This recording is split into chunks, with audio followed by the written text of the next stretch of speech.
ಪ್ರಯೋಗ ನಾನು ಸರಿ ಮಾಡಲಿಲ್ಲ ಅಂತೇಳಿ ಒಂದು ಪೆಟ್ಟು ಹೊಡೆದಾಗ ಅದು ನನ್ನ ಕಾಲಿನ ಹೆಬ್ಬೆರಳಿಗೆ ತಾಗ್ಬಿಟ್ಟು ರಕ್ತ ಚಿಮ್ಮಿತ್ತು.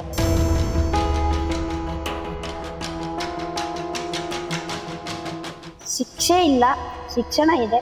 ಬಟ್ ಆ ಶಿಕ್ಷೆ ಇಲ್ಲದೇ ಇರೋದ್ರಿಂದ ಮಕ್ಕಳು ಅಷ್ಟು ಶಿಕ್ಷಣವನ್ನು ಕಲಿತಾರೆ ಅಂತ ನಾನು ಹೇಳಲಿಕ್ಕೆ ಇಷ್ಟಪಡೋದಿಲ್ಲ. ನನ್ನ ಮಗುನ ಯಾಕೆ ಇಷ್ಟು ಶಿಕ್ಷೆ ಕೊಟ್ರಿ ಅಂತ ಕೇಳ್ತಿದ್ರು.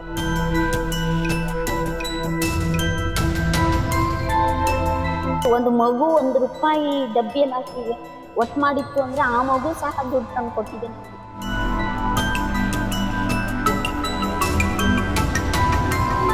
ನನ್ನೆದುರಿಗೆ ಮಗು ಬಿದ್ದು ಹೋಗ್ತಿದೆಯಲ್ಲ ಅನ್ನೋ ದೃಷ್ಟಿಯಲ್ಲಿ ನಾನು ಸಹ ಆ ಮಗುವಿನ ಜೊತೆನೆ ಜಿಗಿದ್ಬಿಟ್ಟು ಸುಮಾರು ಒಂದು 30-40 ಕಿಲೋಮೀಟರ್ ಅಷ್ಟು ದೂರದಲ್ಲಿ ಮಗುವನ್ನು ಹಿಡಿದಿದ್ದು.